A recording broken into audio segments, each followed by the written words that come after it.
Halo Itera Friends, terima kasih sudah mengklik video ini. Video ini dipersembahkan oleh kelompok 3 untuk memenuhi tugas besar fisika dasar yang kedua dengan judul Motor Listrik Sederhana berdasarkan penerapan prinsip gaya Lorentz. Eits, sebelum kita lanjut ke pembahasannya, kita kenalan dulu yuk. Halo teman-teman, perkenalkan, nama saya Irene Jessica Sinaga dengan program studi Sains Atmosfer dan Keplanetan. Perkenalkan, nama saya Devita Kurotu Aini dari Prodi Sains Atmosfer dan Keplanetan. Perkenalkan, saya Galuh Febriana Artarini dari Prodi Sains Atmosfer dan Keplanetan. Perkenalkan, nama saya Wilfried Hadi Kurniawan Halomuan dari program studi Sains Atmosfer dan Keplanetan. Perkenalkan, nama saya Angelina Behan dari program studi Kimia. Kalian pernah mendengar dan tentu sudah tak asing lagi dengan yang namanya motor listrik, bukan? Motor listrik dapat dengan mudah kita temui dalam kehidupan sehari-hari. Misalnya saja, pada suatu rangkaian elektronika yang sederhana seperti mobil mainan anak. Motor listrik sangat mudah kita jumpai pada kehidupan sehari-hari, mengingat fungsinya yang multifungsi, yaitu sebagai penggerak putar, mulai dari peralatan rumah tangga, berbagai mainan anak, hingga perabotan lainnya. Namun, apa pengertian motor listrik yang sebenarnya? Berikut penjelasan mengenai motor listrik. Motor listrik adalah alat untuk mengubah energi listrik menjadi energi mekanik. Motor listrik sendiri memiliki dua bagian utama, yaitu stator dan rotor. Stator adalah bagian motor listrik yang tidak bergerak, sedangkan rotor adalah bagian motor listrik yang bergerak.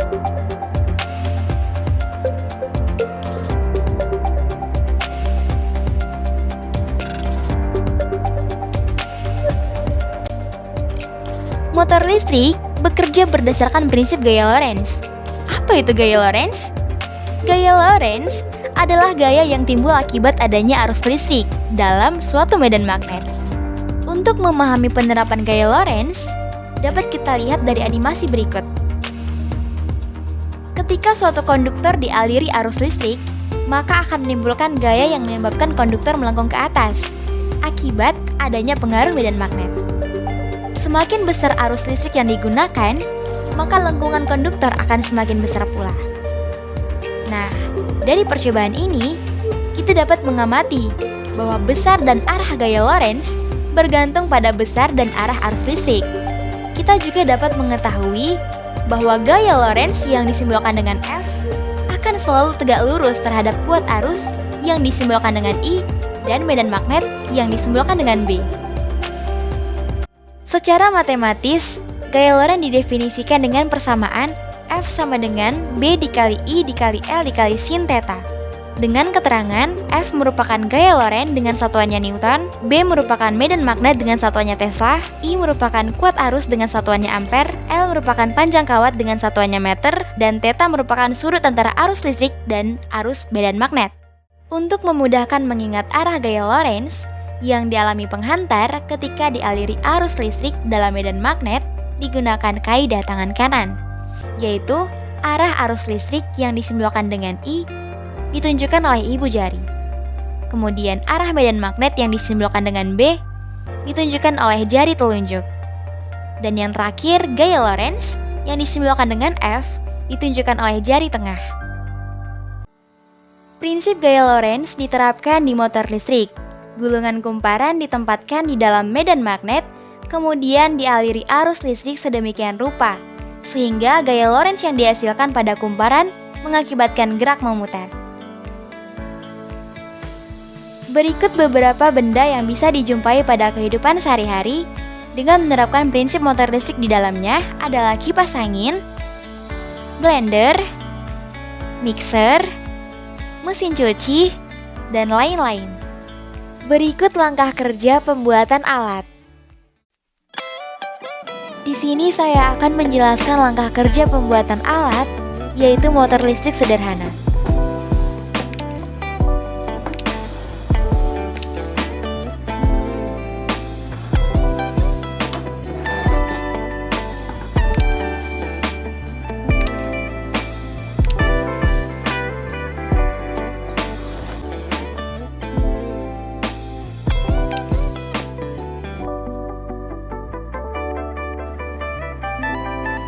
pertama yang kita lakukan adalah merekatkan 2 buah peniti pada 1 buah baterai.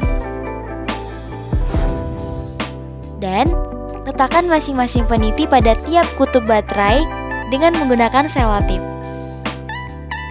Selanjutnya, kita lilitkan kawat tembaga pada benda yang memiliki diameter lingkaran sehingga membentuk sebuah kumparan.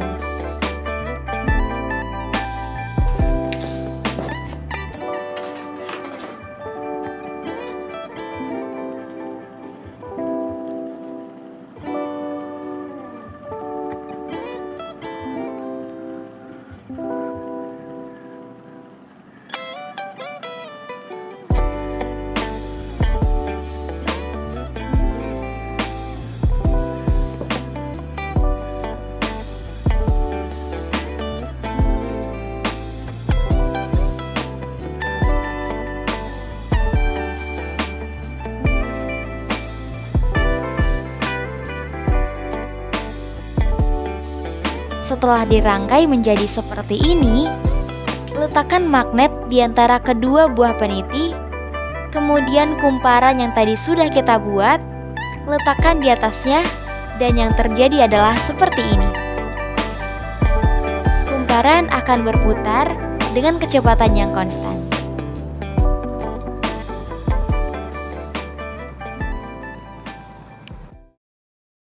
Prinsip kerja dari motor listrik sederhana sendiri adalah arus yang ada di dalam medan magnet akan memberikan suatu gaya. Dan kawat yang membawa sebuah arus dibengkokkan menjadi sebuah lingkaran atau yang biasa disebut dengan loop. Maka, kedua sisi loop yang ada pada sudut kanan medan magnet akan mendapatkan gaya dengan arah yang berlawanan.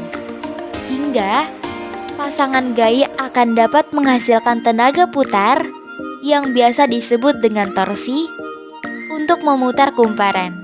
Nah, motor listrik sederhana ini memiliki beberapa loop yang ada untuk memberikan tenaga putar yang seragam, sehingga memiliki laju yang konstan. Dapat juga kita ketahui dengan menggunakan kaidah tangan kanan, di mana arus listrik yang berasal dari batu baterai mengalir dari kutub negatif menuju kutub positif. Adapun kekurangan dan kelebihan dari alat yang kami buat adalah sebagai berikut. Yang pertama, kumparan kawat tembaga dapat terlepas dari penyangga secara tiba-tiba, dan kawat tembaga yang tipis dapat rusak saat dilakukan bongkar pasang secara terus-menerus. Dan untuk kelebihannya, yang pertama, alat serta bahan yang digunakan mudah didapat, dan untuk cara kerja atau langkah kerja pembuatannya mudah. Dengan berakhirnya materi ini, maka akan berakhir pula pembahasan kita. Semoga apa yang disampaikan di video tadi dapat menambah wawasan kita semua. Kini saatnya saya pamit undur diri. Sampai bertemu di video selanjutnya. See you!